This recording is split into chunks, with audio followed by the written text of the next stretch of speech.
बिस्मिल्लाहिर्रहमानिर्रहीम। अस्सलामुअलैकुम। मैं हूं सिकंदर हैदर और आप देख रहे इलेक्ट्रिकल उर्दू ट्यूटोरियल्स चैनल। दोस्तों, आज की वीडियो में आप सीखेंगे स्टेबलाइज़र के कंप्लीट कनेक्शन। इसकी कंप्लीट वायरिंग मैं आप लोगों को समझाऊंगा और इस तरह इसकी सर्किट के कनेक्शन क्या है और कैसे काम करता है ये मैं आप लोगों को समझाने की कोशिश करूंगा। तो वीडियो को लास्ट तक वॉच कीजिए क्योंकि ये वीडियो आपके लिए बहुत ही मुनफरिद होने वाली है। आप फिर जान जाएंगे कि भाई कैसे आपने एक स्टेबलाइज़र बनाना है और कैसे एक सर्किट में कनेक्शन करने हैं। तो हमारे साथ ये एक छोटा सा स्टेबलाइज़र है और सबसे पहले हम इसकी मेन वायरिंग के बारे में बात करेंगे कि भाई इसकी वायरिंग कैसी होती है। हर एक स्टेबलाइज़र में हमारे साथ जो चीज़ें होती है उसके उल्ट मीटर्स होते हैं, ट्रांसफार्मर होता है, सर्किट होता है और इसी तरह एक स्विच और फ्यूज़ कवर और आउटपुट जो आउटलेट्स होती है वो होती है। लेकिन सबसे पहले मैं आपको बताता चलूँ कि ज़्यादातर हमारे साथ जितने भी स्टेबलाइज़र यूज़ होते हैं, वोल्टेज रेगुलेटर यूज़ होते हैं पाकिस्तान में, वो हमारे साथ ऑटो ट्रांसफार्मर पे बने होते हैं। यानी उसमें हमारे साथ जो वाइंडिंग होती है प्राइमरी और सेकेंडरी, उसके बीच एक कनेक्शन होता है, जैसे कि मैं आप लोगों को यहाँ समझाने की कोशिश करता हूँ। अगर हम एक ट्रांसफार्मर को डिज़ाइन करते हैं, ऑटो ट्रांसफार्मर को, और हमें चाहिए कि हम यहाँ पर वाइंडिंग स्टार्ट करें और ये 220 वोल्ट्स के लिए है, तो इससे हम क्या लेते हैं कि भाई अगर हमें यहाँ 260 चाहिए तो ये जो वाइंडिंग होती है प्राइमरी, ये हम करते हैं 220 वोल्ट्स के लिए, और जो 260 हमें चाहिए तो हम फिर यहाँ से आउटपुट लेते हैं, तो ये हम यहाँ पर 40 वोल्ट्स के लिए कर लेते हैं। तो यहाँ जो आउटपुट हो जाती है वो 260 वोल्ट्स होती है और जो इनपुट होती है वो हमारे साथ 220 वोल्ट्स होती है। तो यहाँ पर जो कनेक्शन है ये ऑटो ट्रांसफार्मर है। इसी तरह यहाँ पर भी हमारे साथ जो प्राइमरी है वो 220 वोल्ट्स के लिए है और इस तरह सेकेंडरी हमने 250, 270, 300 इस तरह से लिया हुआ है। और जितना भी वोल्टेज नीचे से बढ़ेगा ये रिली हमें आउटपुट 220 वोल्ट प्रोवाइड करते चली जाएंगी। सबसे पहले हम मेन वायरिंग की बात करते हैं। तो हमारे साथ जो मेन सप्लाई है वो यहाँ इस फ्यूज़ कवर में एक वायर कनेक्ट है और एक वायर जाता है एक स्विच पर। अब ये फ्यूज़ कवर के आउटपुट से हमारे साथ, जैसे कि इस कनेक्शन में मैंने लिया है 0 पॉइंट से आउटपुट भी है, ठीक है। इसी तरह इसी फ्यूज़ कवर से हमारे साथ आउटपुट भी जाती है और यहाँ से हमारे साथ हमारे इस उल्ट मीटर्स के लिए और इंडिकेटर्स के लिए वायर जाती है। इसको हम न्यूट्रल वायर कंसिडर कर सकते हैं। इसी तरह इस ट्रांसफार्मर के पहले वाले सिरे को भी सप्लाई प्रोवाइड हो जाती है। अब इस आउटपुट यानी इस स्विच के आउटपुट से हमारे साथ जाएगी इस सप्लाई, इस उल्ट मीटर को भी सप्लाई जाएगी और यहाँ से हम इस ट्रांसफार्मर के प्राइमरी को भी सप्लाई प्रोवाइड करते हैं, ठीक है। तो पहले सर्किट के तरफ आते हैं। तो सर्किट में हमारे साथ जो ट्रांसफार्मर का पहला सिरा है प्राइमरी का वो यहाँ पर है। तो यहाँ पर हमारे साथ इनपुट सप्लाई कनेक्ट होती है और आउटपुट सप्लाई हमारे इस वाले रिली के कॉमन पॉइंट से जाती है। यानी जो हमारे साथ यहाँ पर एक रिली लगा हुआ है इस साइड से इस रिली से कॉमन पॉइंट पर जाती है। अब अगर हम इस सर्किट को देखते हैं तो हमारे साथ यहाँ पर 7812 IC लगा हुआ है जो हमारे साथ इस सर्किट को 12 वोल्ट प्रोवाइड करता है, ज़्यादा नहीं प्रोवाइड करता है। और ये जो सर्किट है हमारे साथ डबल ट्रांजिस्टर में है। इसमें होगा ये कि जैसे ही हम इसको सप्लाई प्रोवाइड करते हैं तो हमारे साथ अगर 80 वोल्ट से सप्लाई अबव आ जाती है तो फिर हमारे साथ ये सारी रिलीज़ जो है वो ऑपरेट हो जाएगी। सारी रिलीज़ को करंट प्रोवाइड होगा और सारी रिलीज़ ऑन हो जाएगी।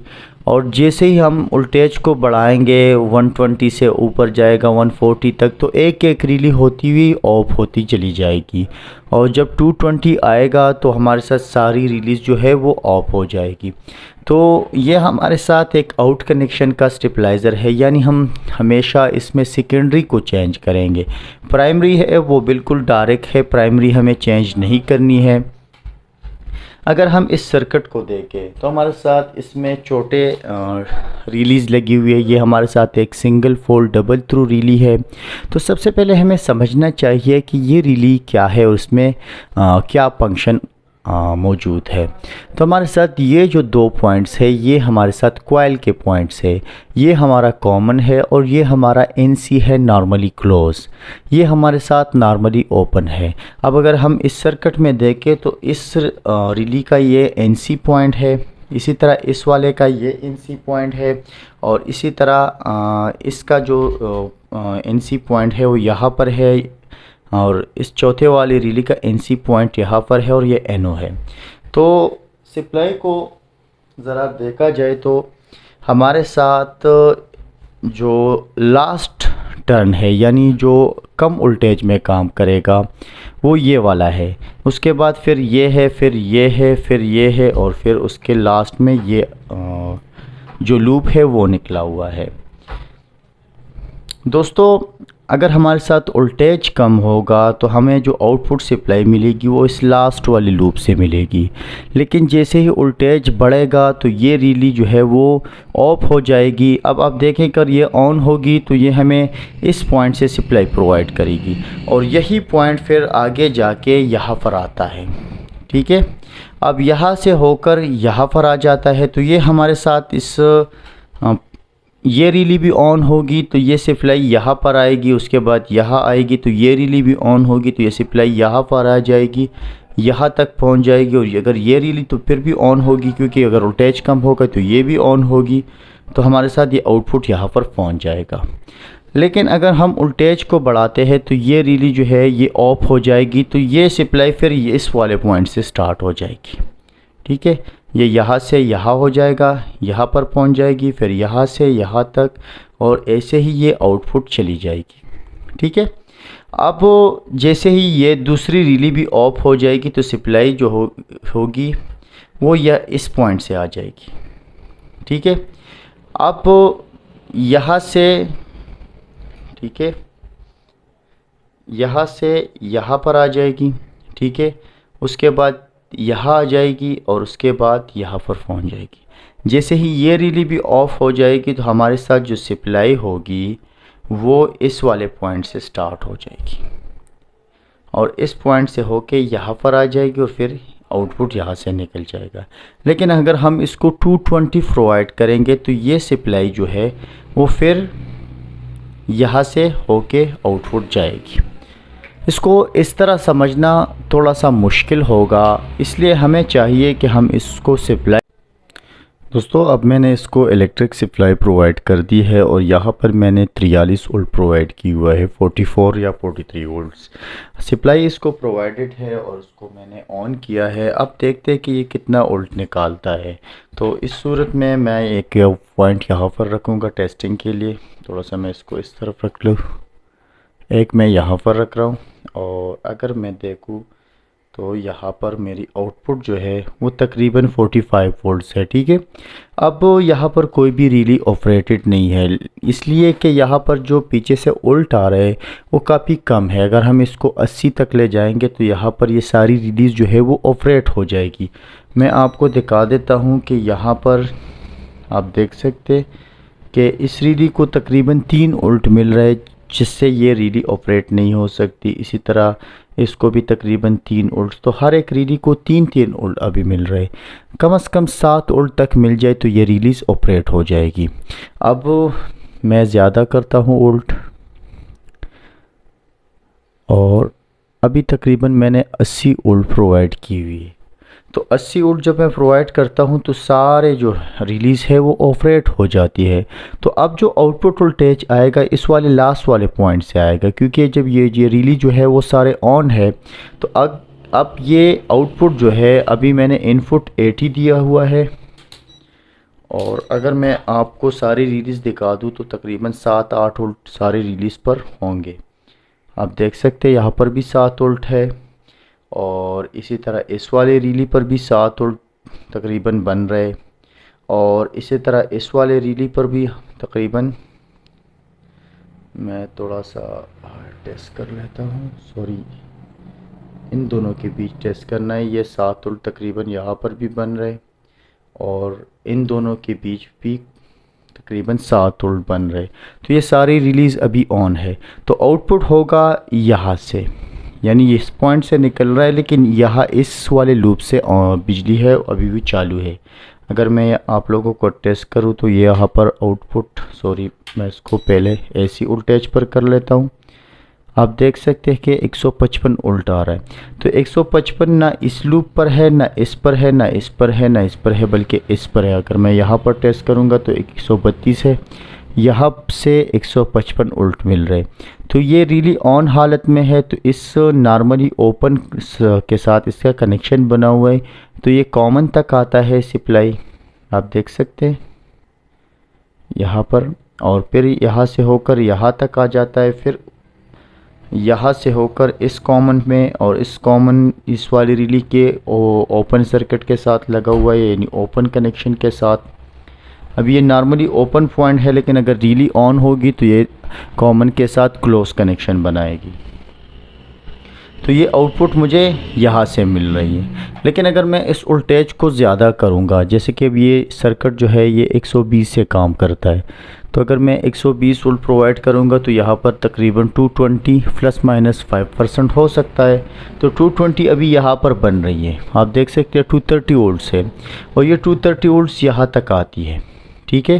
तो ये यहाँ से होकर इस कॉमन पे, और इस कॉमन से फिर इस रिली के इस नॉर्मली ओपन पॉइंट पे, और फिर इस कॉमन से इस रिली की नॉर्मली ओपन पॉइंट पे बन रही है, और इसके बाद इस रिली से होके इस रिली की नॉर्मली ओपन पॉइंट तक ये बिजली आ जाती है।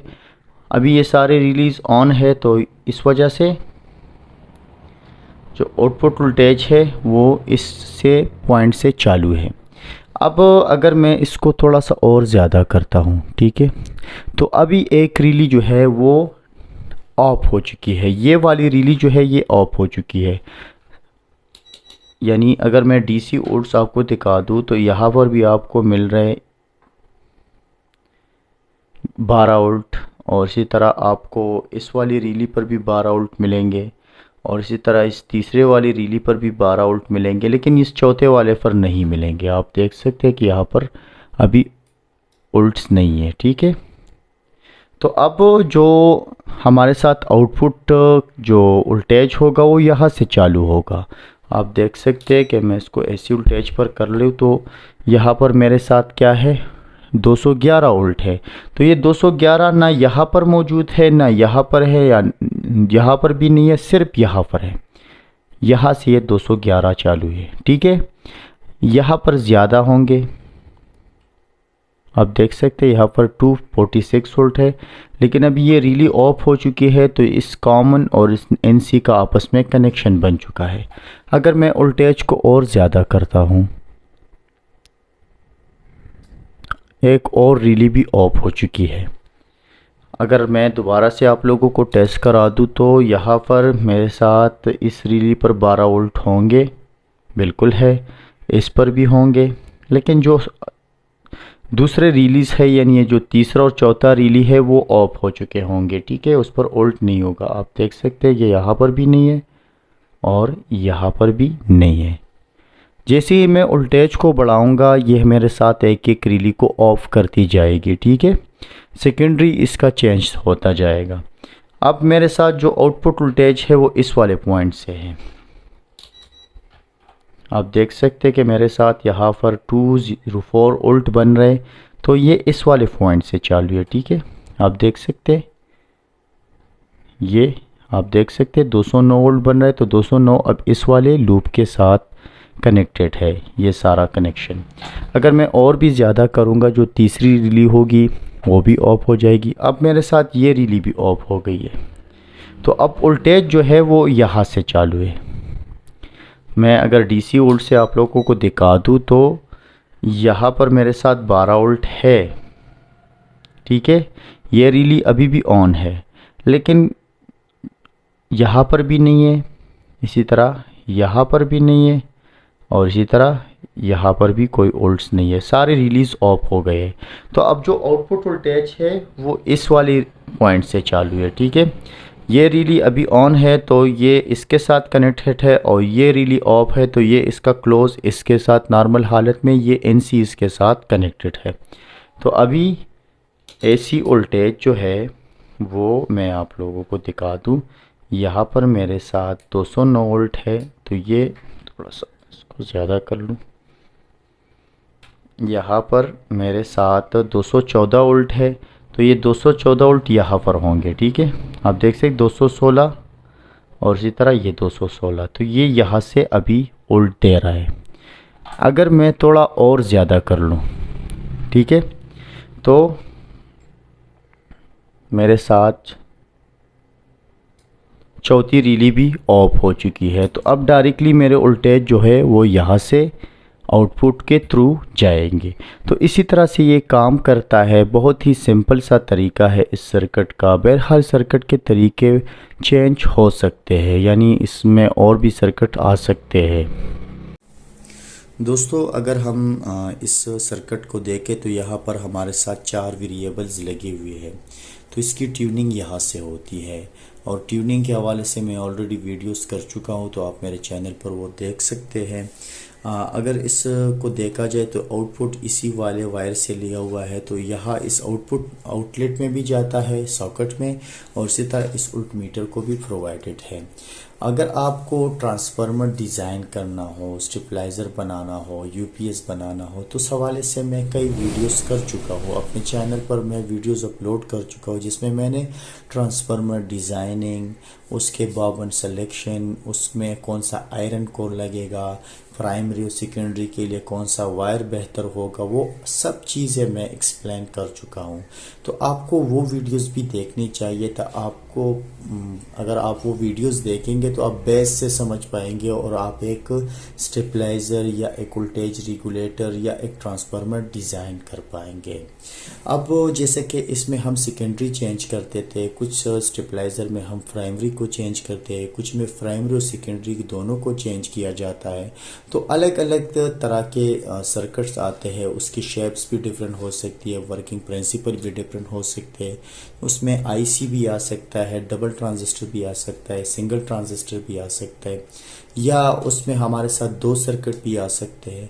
तो ये हर एक मैन्युफैक्चर का या जगह पर डिपेंड करता है कि कौन सा चीज़ कहाँ पर यूज़ हो रहा है। बहरहाल अगर आपको इस वीडियो के हवाले से या ट्रांसफार्मर डिज़ाइनिंग के हवाले से, स्टेबलाइज़र, वोल्टेज रेगुलेटर या यूपीएस बनाने के हवाले से कोई भी क्वेश्चन हो, तो आप नीचे कमेंट सेक्शन में पूछ सकते हैं। इंशाल्लाह मेरी पूरी कोशिश होगी कि उस पर भी वीडियोस बनाऊं। और अब जैसे कि वर्कशॉप का काम थोड़ा धीमा पड़ चुका है, अभी सीज़न ख़त्म होने वाला है, तो इंशाल्लाह इस सर्दियों के मौसम में हम कोशिश करेंगे कि आपको 2, 3, 4 वीडियोस हफ्ते में दे। इसी के साथ ही अल्लाह हाफिज़। मुझे अपने दुआ में याद रखिए।